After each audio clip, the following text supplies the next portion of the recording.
स्थापकाय च धर्मस्य सर्वधर्मस्वरूपिणे अवतारवरिष्ठाय रामकृष्णाय ते नमः. Namaskar to all of you. Welcome to the study of Bhagavad Gita. We shall commence our study by chanting two verses from the meditation on Bhagavad Gita.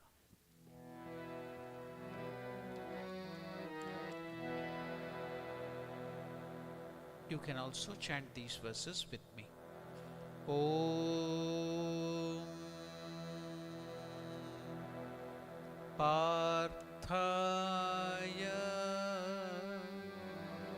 Pratibodhitam Bhagavata Narayanena Swayam Vyasena Grathitam Puranamunina Madhye Mahabharatam Advaitamritavarshinim Bhagavatim Ashtadashadhyayinim Ambatvam Anusandadhami Bhagavad Gita Bhavadveshinim Vasudeva Sutam Devam Kamsachanuramardanam Devaki Paramanandam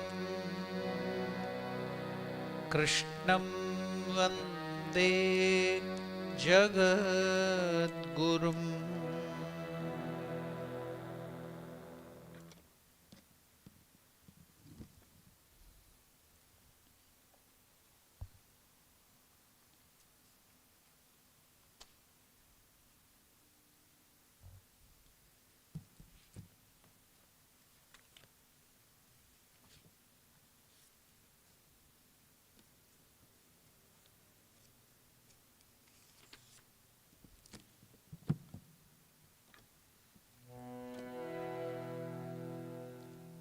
We were into the study of the 14th verse in the second chapter of the Bhagavad Gita, Sankhya Yoga.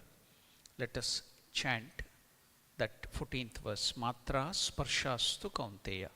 Almost past 3 or 4 classes, we are continuing to study the same verse because there are so many special features in it, the sense control, titiksha, and other aspects of our life where it is very helpful to us, just like what is the cause of misery, what is the cause of pain, and how can we overcome it. All these things are given here. So we are picking out all those things and connecting it to our life. So this verse is very, very useful for our practical life.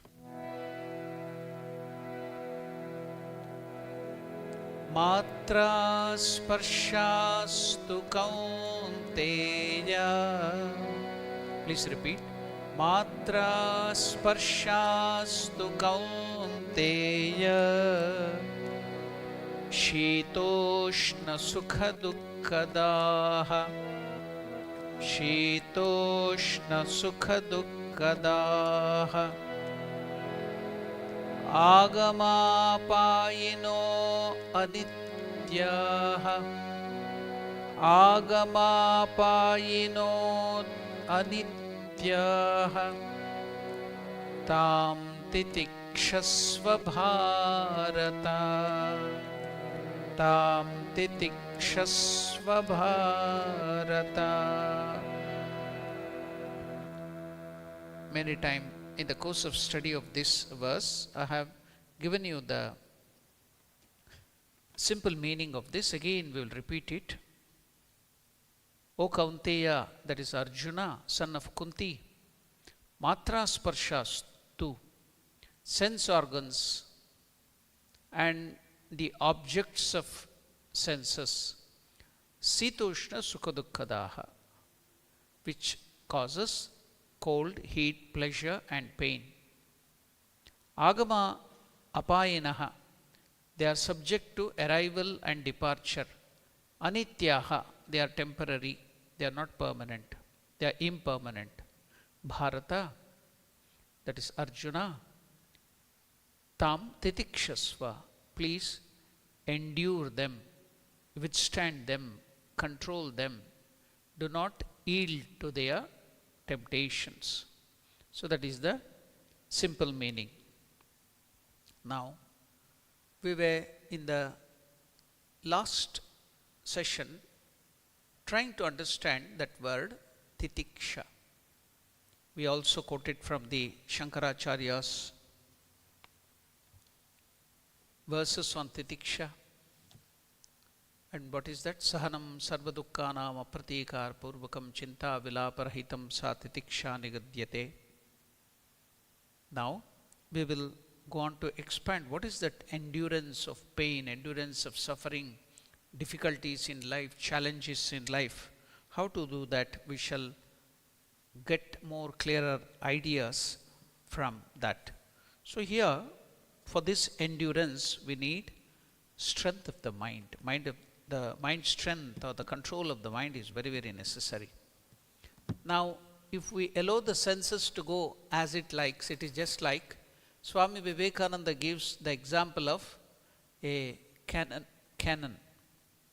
So now in the modern days you have seen the howitzers, the big cannons. So now they fire shells or they fire that cannon balls. In olden days it was the cannon balls to go and hit the fort or the door of the fort. So now if a cannon is fired, then there is nothing to stop it. It flies and then it loses its strength and it drops away. So likewise, if we allow our senses, our mind to go through these windows or doors of senses to the outer world and go and touch the matra sparsha, means touch these objects of senses, then there is no speciality, you will not develop any strength. But if the cannonball, while it is flying, when it is fired, if there is an resistance, if you stop it, then there will be heat generated. So likewise, when we control our senses, now as is a wont, as it a habit, our mind will rush through our eyes, through our ears, through our nose, through our skin to go and get in union or contact with the sense objects. You are driving and there are some very bad advertisements there, scantily dressed people, some other this thing will be there.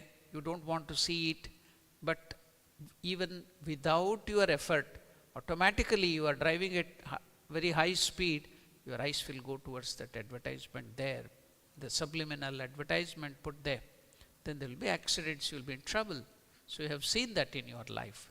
So now you have to control your mind, your senses from rushing.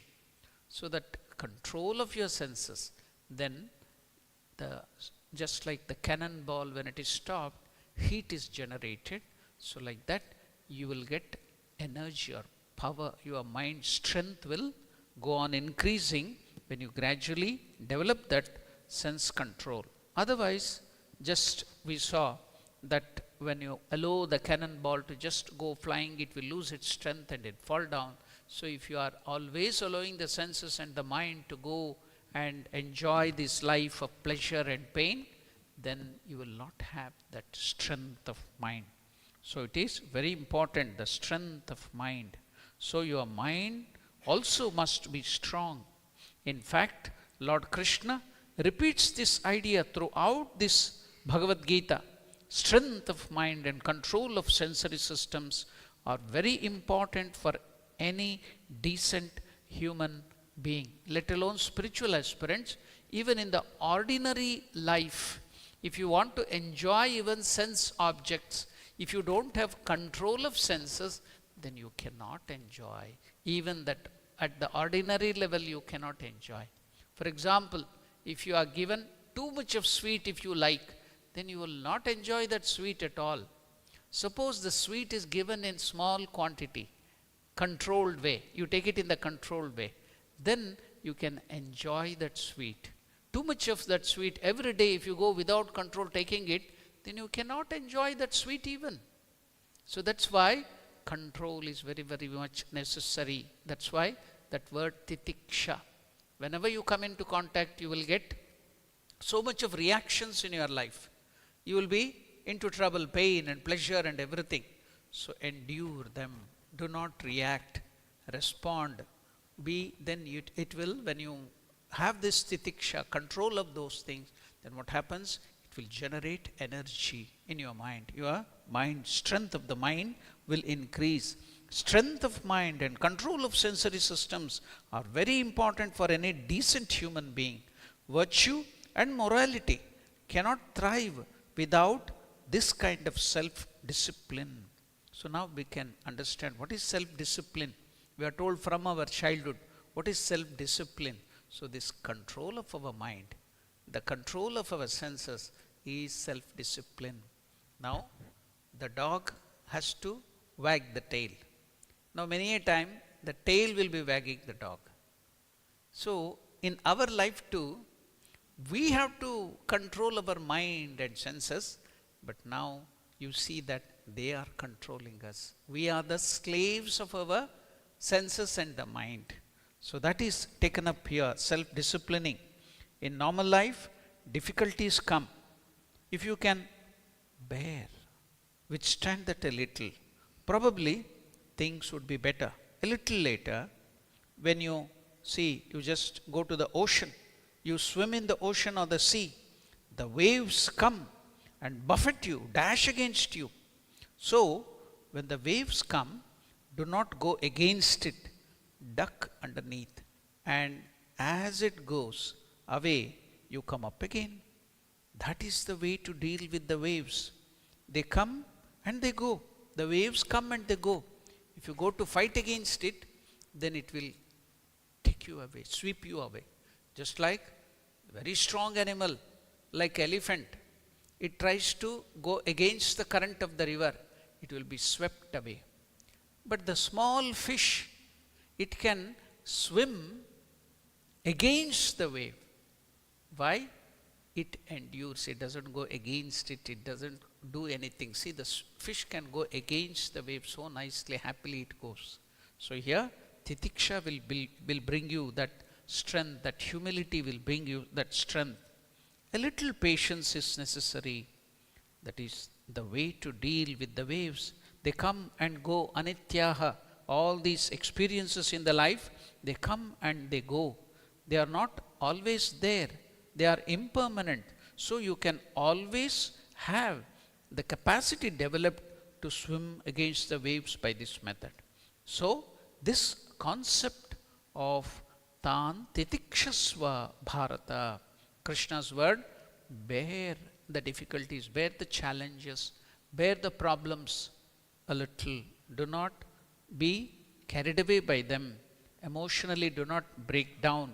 Withstand them, bear them. A little patience can bring about great changes. When we are weak-minded, the first onslaught of an unhappy situation makes us broken down. The very first onslaught that shows weakness.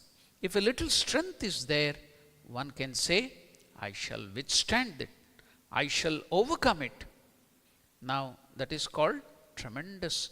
It needs tremendous faith in oneself. You should have the Atma Shraddha, faith in yourself. And what is that? Have you heard Martin Luther King writing a wonderful song in America? What is that song? We shall overcome. So that applies to us too. We shall overcome. We can overcome. We shall overcome. One of the national songs of American people is We Shall Overcome. You all, I think, sometimes sings that. We shall overcome, we shall overcome, we shall overcome some days. So we shall live in peace. All that song you might have heard. I need not explain that song. So here too, that same philosophy works out. We have to overcome all that. The spirit must be there in all of us. So that is called titiksha. Now we have learnt about titiksha a little bit. Now we shall try to overcome or understand this titiksha, this quality of enduring pain, through the yogic way. Now what is yoga? See, there are so many yogas like Raja Yoga, Gnana Yoga, Karma Yoga, so now Bhakti Yoga. But generally when it is termed as yoga, that means the Raja Yoga. Why is it called as yoga, or why is it called this Raja Yoga? Raja means highway. Raja Yoga means highway, the freeway. See how the vehicles move in the highway or the freeway? So Raja Yoga is just like the highway. You need not have any faith. You need not believe in anything. Only it is just like pure science, pure mathematics, pure chemistry. You do this, you get this result. That's why it's called Raja Yoga, the path of the king. So you need not believe even in God. I'm not asking that you should not believe in God. Even if you don't have faith in God, you can go through this. Atheists also can go through this path because it is just pure science. You do this, you control this, you get this result. So step by step you see the result and you will go forward. That is yoga. That is Raja Yoga. That is what given by Patanjali Maharshi in different sutras. I think sometimes I can take up that whole subject, the Patanjali Maharshi's Yoga Sutras, and we can go into the detail of that. That is another subject. But now, through this method of yoga, and again you should also know what is this yoga. Now you see in Bhagavad Gita, the truths are given. It's all given here and there. But a systematic way of how to practice it is you have to cull it out. Now we are learning what Lord Krishna has told on the battlefield to Arjuna. But here we have to search and get all the systematic way. Then what is yoga, or what are the Prakarana Granthas? What do they do?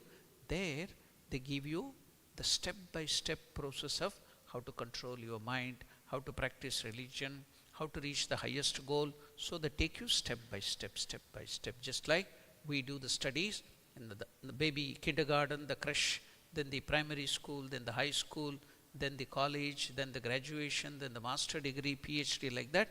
We are taken step by step. So in Raj Yoga too, our yoga is the process by which very scientifically, in a step-by-step manner, it is taking us. At one place, Vivekananda tells, to understand this, you can take this example about different prophets. So some of the prophets, while commenting, Swami Vivekananda writes, they were not trained yogis. They got inspiration while they were walking on this path of this spiritual life or something. They tripped upon the stone and fell into the other side of the consciousness and got some knowledge and came back. With their knowledge of the good things, they also brought some superstitions too. Because, why is that? They were not trained yogis, he tells. Swami Vivekananda puts that term. So here, we have to go in a very trained manner, step-by-step manner. That is called yoga. So now you got some idea what is yoga. Yoga takes us through in a step-by-step manner, scientific way. That's why it's called right royal path, Raja Yoga. Now that's called, Swami Vivekananda puts it as the yogi doctrine to solve all problems. The yogic doctrine to solve all problems. The yogic doctrine, which we are having in our lecture on, say Swami Vivekananda is giving a lecture in the Western country, so he is telling, is not from that standpoint. It teaches us that there is a soul, and inside this soul is all power. So, in all of you, you have the Atman, the soul. It is all powerful. You have, but you can't feel it. Why? Why is it? Even though you have that all powerful God, all powerful Atman within you, the Parabrahman within you, you can't feel it. You think you are puny, you are little, you are weaklings. Why is it? The power is already there. And if we can master this body of ours, all the power will be unfolded. I gave you in the beginning the example of the cannon. If you allow your senses to go outside, your mind to go outside, that power is dissipated in the very mean things. But when you stop, you control, it generates power in your mind. So when you turn that back, the senses inwards, then that power is generated. So that is the yogic way. It's already there. The power is there within you. If we can master this body, what is our body? Our senses. So if you can master these senses, what is how to master the senses? Mind. Control the mind, control of the mind. So, and if you can master this body, all the power, the infinite power of the Atman or God can be unfolded. All knowledge is in your soul. So you have infinite knowledge within you. You have infinite power within you. You have to unfold it. Why are people struggling then? Asks Vivekananda. To lessen the misery, they cannot lessen their miseries in life. Why are they struggling? All happiness, says Vivekananda, is caused by our not having mastery over our body, our senses and mind. So now you have come to know why are we not getting that power? Why is that all unhappiness is there? It's caused by our not having mastery over our body, over our mind, over our senses. How? We are all putting the cart before the horse. We have to put the cart here and then we have to put the horses in front of it. But we are doing the reverse. What is that? We are putting the cart before the horses. That's why we are in trouble. We are all putting the cart before the horses. Take the system of work, for instance. We are all trying to do good to this world, comforting the poor. We do not get the cause which created the misery. We are not going to the cause. Just like we don't go to the doctor. What do we do if you have some pain in the leg, pain in the head, pain somewhere? You go here, take Panado. Anybody can go and take that Panado because the pharmacy needn't get the doctor's prescription. I don't know what is the rules here. In India, there is paracetamol, there is this Calpol, there is this Anacin and other things. They will go and take themselves. So now you are not going to the root cause. What caused the pain? You don't go to the root cause. Even the medical doctors do, it's the same thing. They don't go to the root cause. So here the yogic way, our system of Vedanta is, goes to the root cause. Eliminate the cause and the effect will be gone. Take the system of work, for instance. We are all trying to do good by comforting the poor. We do not get to the cause which created the misery. It is like, how are we performing? It is like, how are we trying to take the misery out of this world or our life? It is just like taking a bucket to empty out the ocean. You will take a bucket of water and go on emptying the ocean. The more you take out, the more water comes in. So that is what happening. You are trying from time immemorial. Okay, science and other things developed some 100 years back. From 150 years back, you are producing and producing so many technologies, so many apps to make you happy. Has it increased your happiness? Has anything happened after so many new things? The fan came, the vehicles came, the steam engine came, the aeroplane came, now chartered flight, air condition came. Has it decreased your pain? No, it is increasing your miseries. It has never decreased at all. Why is it? If you had, because you are not going to the root cause. That is what Swami Vivekananda is telling. So, it is like taking a bucket to empty the ocean and more water comes all the time. The yogi says that this is nonsense. The yogic method or the yogi sees that this is nonsense. He says that the way out of the misery is to know the cause of the misery first. We try to do good, we can. We try to do the good we can. What for? What is that to the yogi? And what is it to the world? The world does not derive any good from such an attitude. More and more misery is going to be there all the time. The yogi says, you are to go to the root of all this. Why is this misery in the world? The yogi answers, it is all our own foolishness, not having proper mastery of our bodies, our mind, our senses, that is all. He advises the means by which the misery can be overcome. If you can thus get mastery of your body, all the misery of the world will vanish. Every hospital praying, what will all the hospital and the doctors in the hospital and the managers of the hospital, the owners of the hospital praying every day? That more and more patients and sick people will come there. Isn't it? They're all praying. Otherwise, how will they survive? So every time you think of doing some charity, what is happening? You think that there is some beggar to take your charity. Otherwise, who will be? How can you put out your sense of charity or the quality of your charity? So what will you be?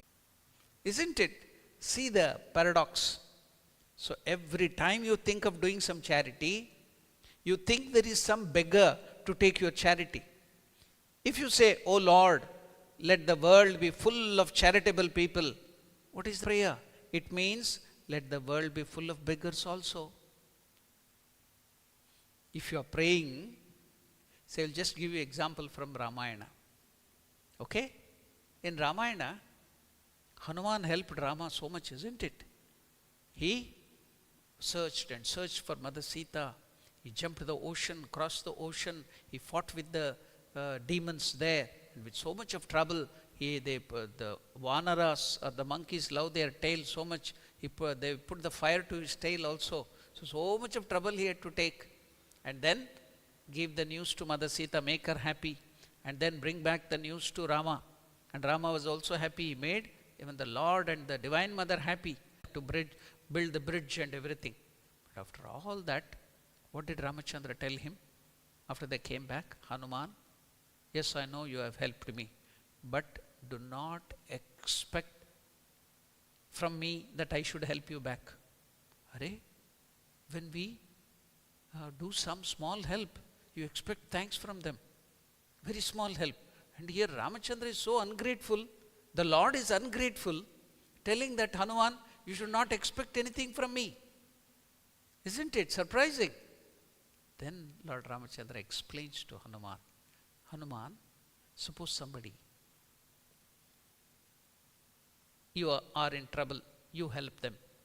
Then suppose you are expecting that they will help you back. What is the prayer? That you will think that in future you are going to get problems. And then when I am in problem, he should help me. That means what are you praying for if you are expecting help from me? That you are praying for problems. You are praying that you get disease, you should get disease. You are praying that you should get into trouble, into challenges and problem. But Ramachandra is telling, I don't want you to get into problem at all. In any sort of problem. That's why I tell you, don't expect anything from me, means you will not get any problem. That is the idea behind it. That is the Lord is willing that you should never get any problem.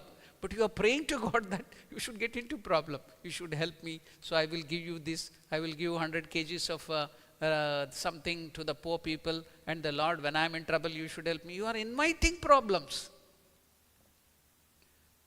See, the yogi tells, no, go to the root of the problems. So, see how nicely Vivekananda is explaining. We don't think that at all. Oh Lord, if you say, oh Lord, let the world be full of charitable people, you mean let the world be full of beggars also. Let the world be full of good works, that means let the world be full of misery is your prayer. This is out and out slavishness, says Swami Vivekananda. The yogi says religion is practical if you know first why misery exists. All the misery in the world is in your senses. Is there any ailment in the sun or the moon or the stars? See now, that is what Krishna told in the Bhagavad Gita. Matra sparsha. Matra means your senses. When do you get all the problem? When your senses, the mind, it's carried through the senses to the sense object, heat and cold and pleasure and pain and everything is created. Only when all the problems come. When you get something sense objects which you like, you are very happy. When something or person whom you don't like come to in front of you, you are unhappy. Aversion. Raga, dvesha, dvesha, raga. So when it is happening is when you are not controlling your senses, allowing them to go free as it likes. So all the problems it is. Now Vivekananda is giving the beautiful example of another thing. What is that? Is it take the example of fire. The same fire cooks your meals and also it will burn your child. Is it the fault of the fire? The same fire, so is the fire good or bad? The same fire cooks your meals, it helps you to heat your house, but the same fire will kill the child, it will burn your house too. So is it the fault of the fire? Blessed be the fire, blessed be the electricity, it gives light, it gives heat. Where can you lay the blame? Not on the elements. The world is neither, this world of yours, you tell, oh, everything is bad. You ask your elderly people, oh, our time, Queen Victoria was ruling, it was very good. Now the present government is not good. You ask your children, oh, our time was very good. These people are not good. You ask your grandchildren, they will tell the same thing. The world is neither good nor bad. Then what is good and bad then? The world is neither good nor bad. The world is the world. The fire is the fire. If you burn your finger in it, you are a fool. You are a wise man. This is all the difference. Circumstances can never be good or bad. Only the individual man or woman can be good or bad. It is how you use it makes it good or bad. How you react to that situation makes that situation good or bad. What is meant by the world being good or bad? Misery and happiness can only belong to the sensuous individual person. See again, note this. Misery and happiness can only belong to the sensuous individual person. The yogi says that nature is the enjoyed. Yogi says this nature is the enjoyed. The soul, the Atman is the enjoyer. All misery and happiness, where is it? It is in your senses. It is the touch of the senses, matra sparsha, that causes pleasure and pain, heat and cold. That is what Krishna described just now. If we can control the senses and order what they shall feel, don't allow them to make you feel. You should make them feel. Control them. They should be under your control. And order them what they shall feel. Not let them order us about as they are doing now. If they can obey our commands, become our servants, the problem is solved at once. We are bound by the senses. We are slaves to the senses. They play upon us, make fools of us all the time. One example is given by Swami Vivekananda. Here is a bad odor. It will bring me unhappiness as soon as it touches my nose. I am the slave of my nose. If I am not its slave, I do not care. Now, another example is given in the outer world. A person comes and scolds me. He calls me an idiot or a fool or something. He curses me. A person comes, he curses me. His curse enter my ears and are retained in my mind and the body. Now, if I am the master of my senses, I shall not say. I shall not get upset. I shall not be upset by the abuses or the curses. I shall say, let these things go. They are nothing to me. I am not miserable. I do not bother. This is the outright, pure, simple, clear-cut truth.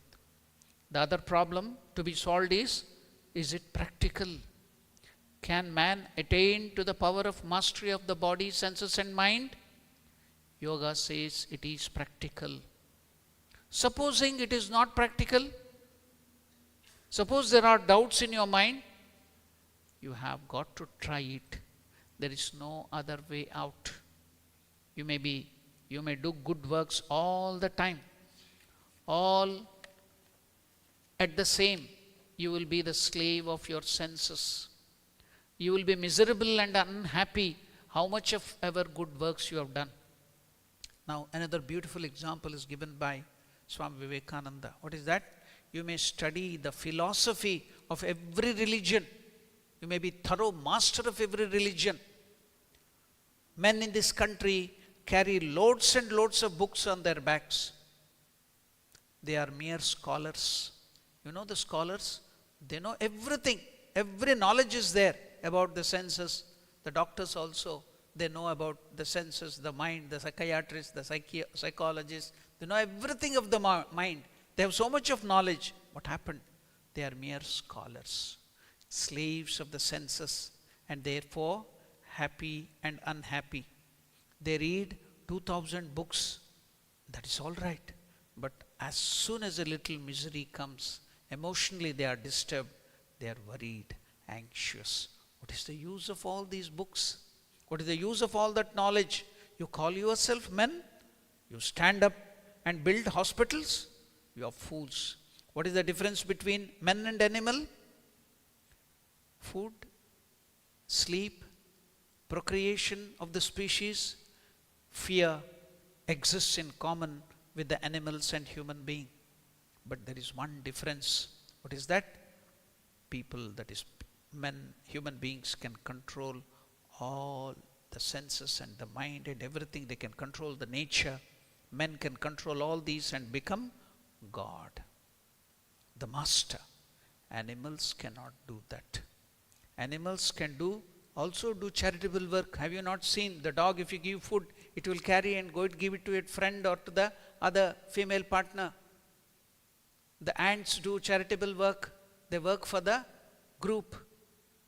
They live together. The honeybees do the charitable work.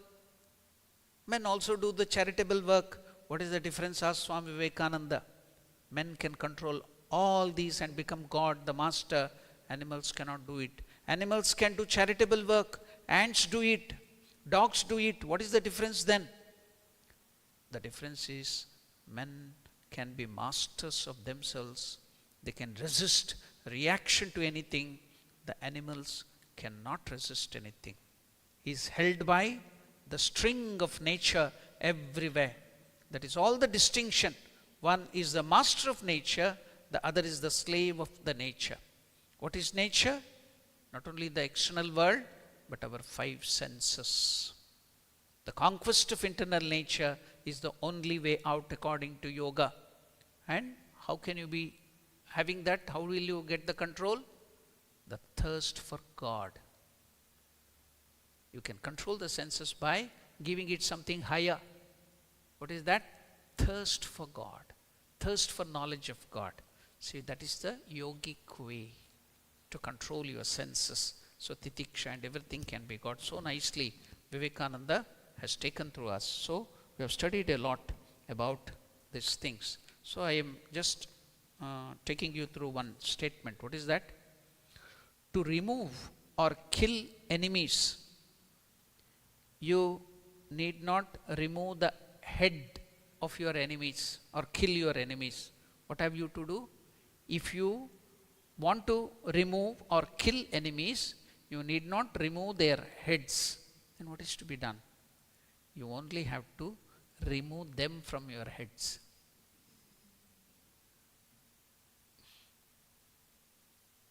That's all. See, that is titiksha. So I gave you that example. Don't go on, if you like some color, don't go on painting the world with that color, the road and everything, your neighbors, because you like that color. Then there will be fighting. Everybody wants their own color to be painted. Then what is the remedy? If you like something, if you like that color, wear the colored glass, that particular colored glass, and the whole world will look that color, whichever you like. So the change is within, it's not without. So change of your attitude, change of the way you look at the world. See, now you learnt about this yogic doctrine and you will change your method. That's what Swami Vivekananda took you through. Now we shall go to the next verse in the Bhagavad Gita. That's also somewhat a continuation. What am I going to get by this? What will I achieve by this titiksha, or the control of the senses? Now Krishna will tell in this 15th verse. Let us chant this 15th verse.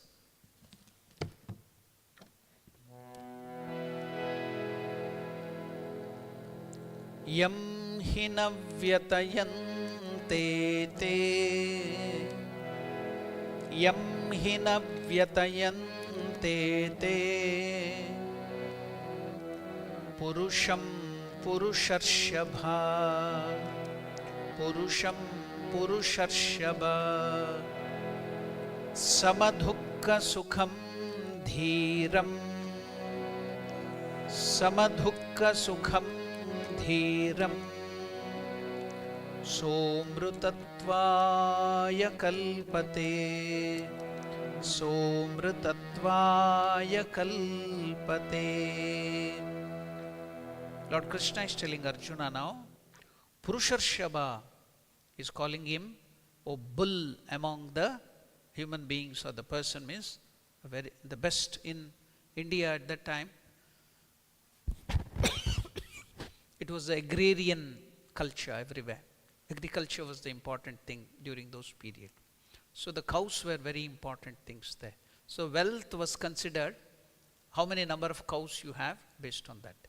So bulls were used for working and procreation, getting more, this thing, and also to do the work in the garden, plowing, getting the oil, everything, to taking you traveling, the bulls were used.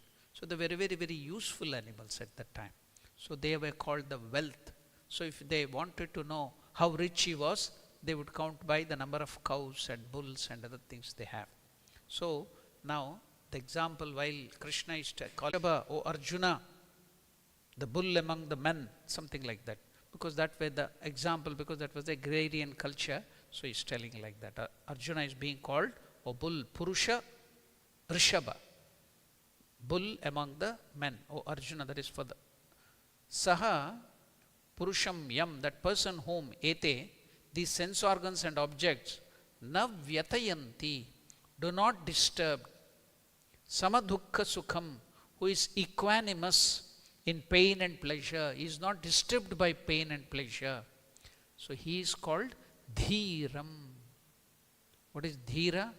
Dhira means the courageous person, strong person.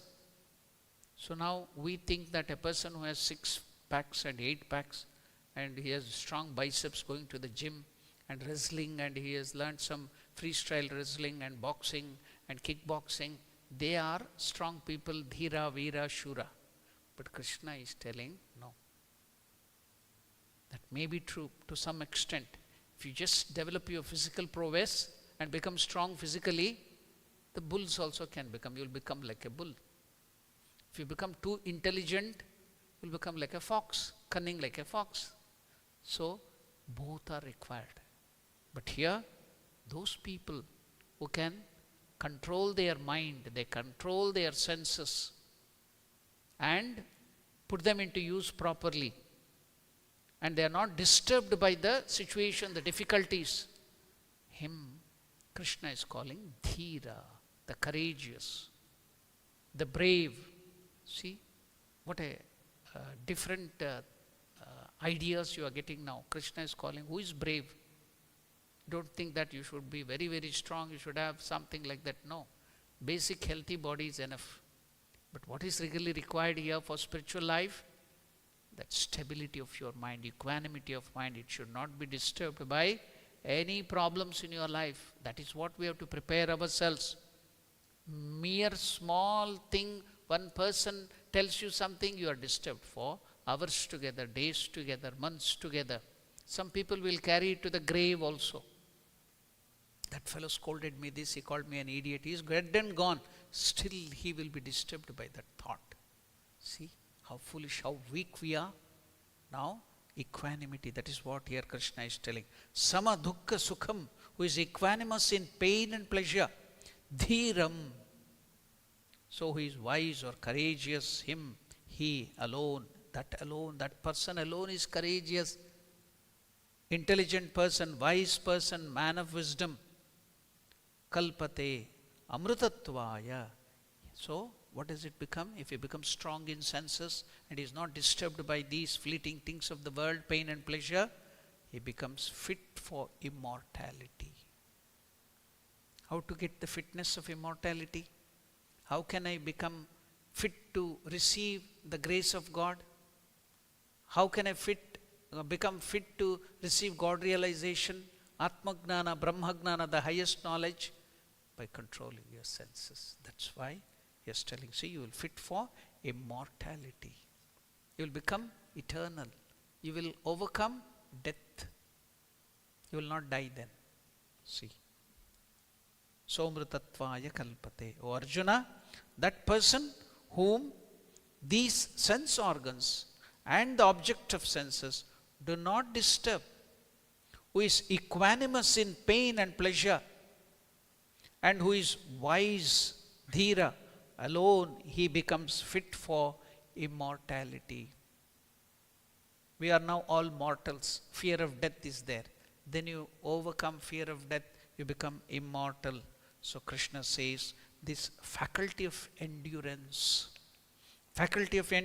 of inner strength, which is called titiksha. That's why I took so much of time to explain about that titiksha, forbearance. Titiksha is very, very important. That attitude has to be changed, the mental endurance, not to react immediately, not to get irritated immediately, not to punish the other person immediately. Because when endurance, titiksha is very less, forbearance is less, we get irritated very quickly. And the result is irritation, then that irritation alone becomes anger, and that anger alone becomes the cause of violence, himsa. You will do harm to others. So ultimately, lack of endurance, lack of titiksha alone is the cause of the latter's destruction. All the problems, that's how he create enemies. Why are enemies created? Enemy is not outside. In our mind, we create enemies. Now, Krishna is showing us how. Because you don't have endurance. You can't forbear. You get irritated quickly. See, is it not so practical? Do you think religion or this Bhagavad Gita is impractical? The most practical thing. Every step is practical. So, you can see at home sometimes when somebody calls their children or somebody, the husband or the wife calls another person, they might be doing some other thing.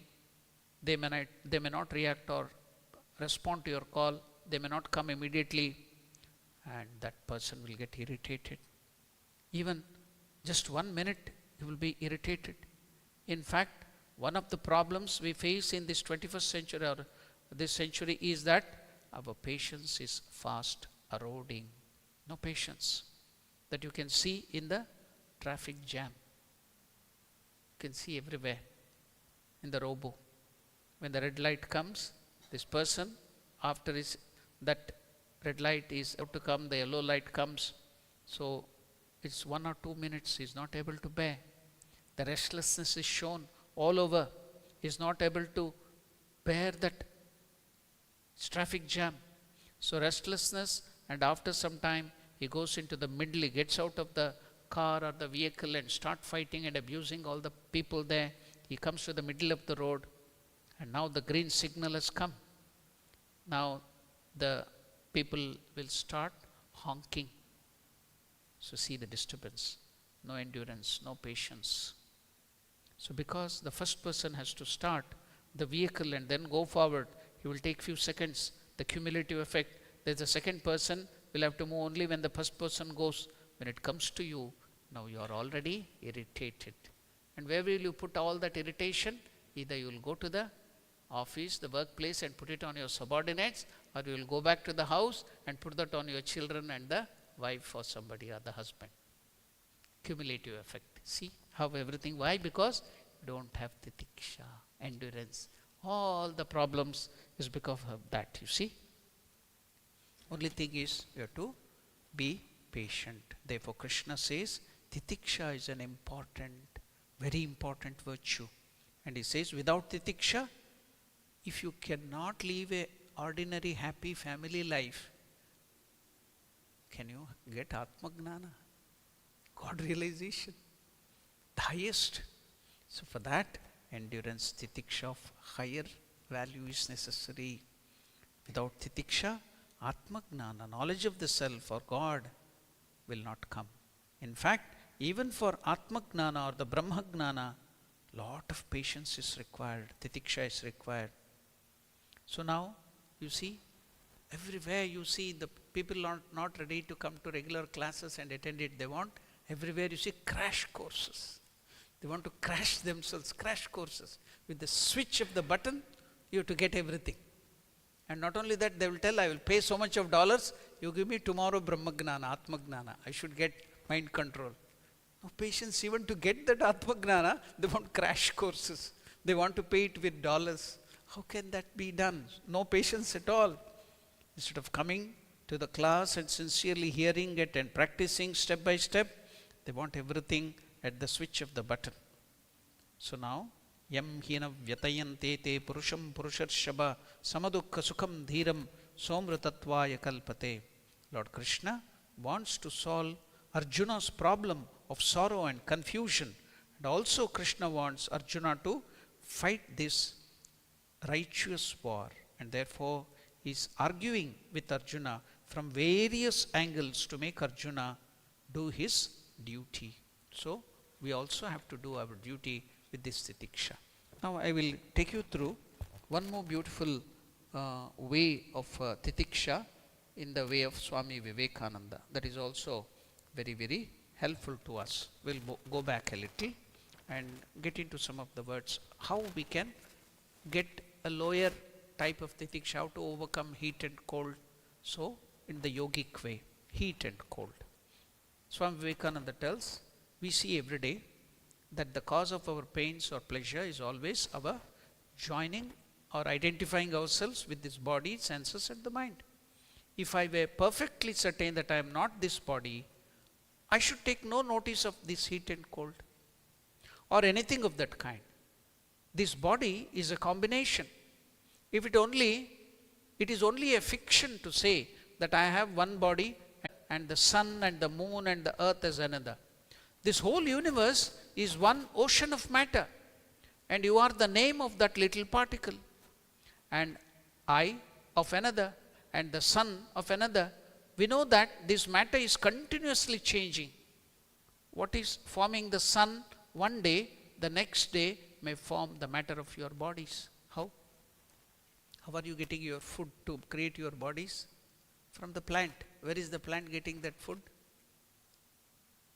From the sun rays. What do they have? That green color? Chlorophyll. So through that, what are they doing? They're converting the light and heat energy of sun into food energy. And that food you eat, and that is causing all your other things. So the energy, the matter of the sun is making your body here. That was matter yesterday in the sun is in your body now. Everything is a mass of just that particles. We know that this matter is continuously changing. What is forming the sun one day, the next day may form the matter of our body. So now, what is the cause of all this problem? Yoga, that's in this thing, 24th verse, it tells, ignorance, ajnana is its cause. Ignorance of what? Your true knowledge, knowledge of the Atman, that which is real. Through ignorance, we have joined or identified ourselves with this particular body and thus opened ourselves to misery. This idea of body is a simple superstition. It is superstition that makes us happy or unhappy. It is this superstition caused by ignorance that makes us feel heat and cold, pain and pleasure. It is our business to rise above this superstition, and the yogi shows us how we can do this. It has been demonstrated that under certain mental condition, a man may be burnt or yet he may not feel the pain. I have seen myself, the hypnotist put that person, our student, one of our student, into the hypnotic spell. Then he gave the command, the suggestion. Now he's in the hypnotic spell, I'm going to keep burning amber on your hand. And he kept ice block. He felt the heat and he started burning. There was also the mark. He kept ice block. So it's all in the mind. Everything is in the mind. So that's why Vivekananda is telling, it is our business to rise above this superstition. And what is he telling? It has been demonstrated that under certain mental condition, a man may be burned, yet he will not feel no pain. The difficulty is that this sudden upheaval of the mind comes like a whirlwind 1 minute and goes away the next. If, however, we can get it through yoga, gradual practice, we shall permanently attain to the separation of self from the body. That is the goal of yoga. What is the goal of yoga? To separate this Atman or the Purusha, who is permanent, eternal, from this nature, Prakriti, the body. That is the mastery over your self and the body. That is the goal of yoga. Now, then you will not feel this heat and cold. Nothing can help you. Nothing can trouble you. That is what Krishna tells in another shloka in Bhagavad Gita. In this very second chapter, we are going to study it. What is that? Nainam chindanti shastrani, nainam dahati pavakaha, achedyoyam madahyoyam. The sword cannot cut you. The fire cannot burn you. The air cannot wet you or dry you. The water cannot drown you. Why? If you identify with the self, these material things cannot do anything to you. If you identify with this body, then everything will trouble you. So identify with that God, intense love for God. So, what is that? If, however, we gain it through yoga, we shall permanently attain to the separation of the self, the Atman, from the body. So now, our yoga, Raj Yoga, teaches us how to overcome this heat and cold. See now, winter is starting. You will feel the cold. You have to wear the sweater, the other things. Now the sadhus in the Himalayas, they sit only with a lion cloth in the ice, minus 10, minus 12, minus 15 degrees, and meditate without any problem. How do they attain that? In the intense heat of 48 degree, 50 degrees, they will be sitting without any cloth and meditating. How did they overcome this heat and cold? Now, Vivekananda tells, it is through asana siddhi. In one of the yoga sutras, it is called asana siddhi. Now comes asana posture. Until you get a firm seat, asana siddhi means firm seat. You cannot practice the breathing, that is the pranayama, and the other exercises.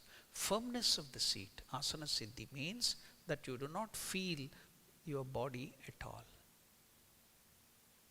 In the ordinary way, you will find that as soon as you sit for a few moments or minutes, all sorts of disturbances, pain in your leg and everywhere back, comes into the body.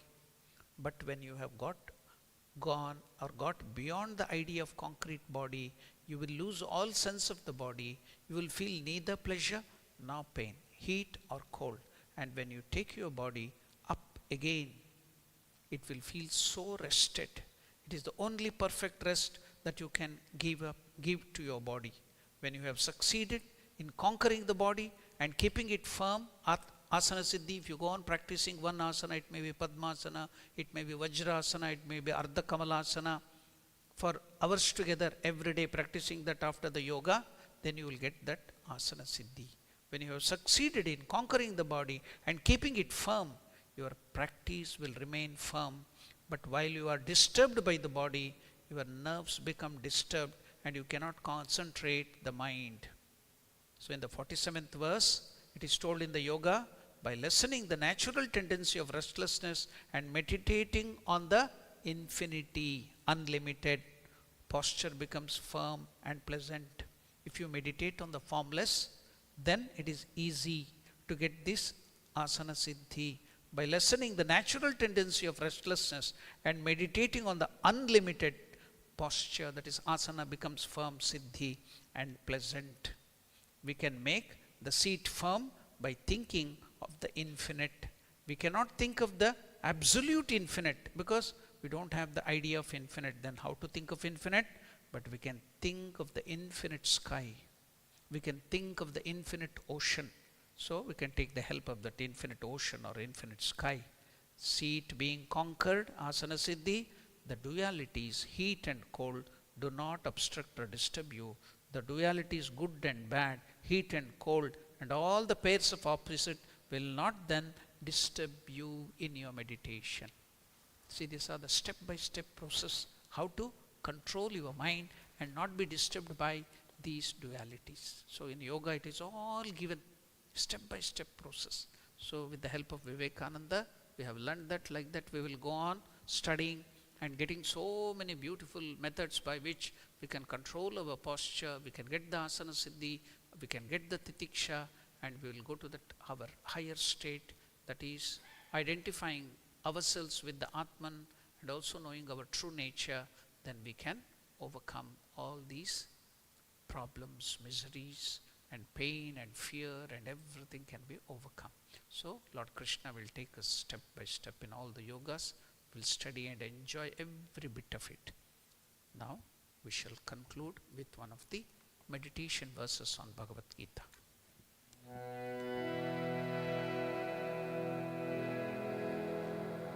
Om Mukam Karoti Vachalam Bhangum Langhayate Girim Yat Kripatamaham Vande Paramanandama. Om Shanti Shanti Shanti Harihi Om Tat Sat. Shri Ramakrishna Arpanamastu.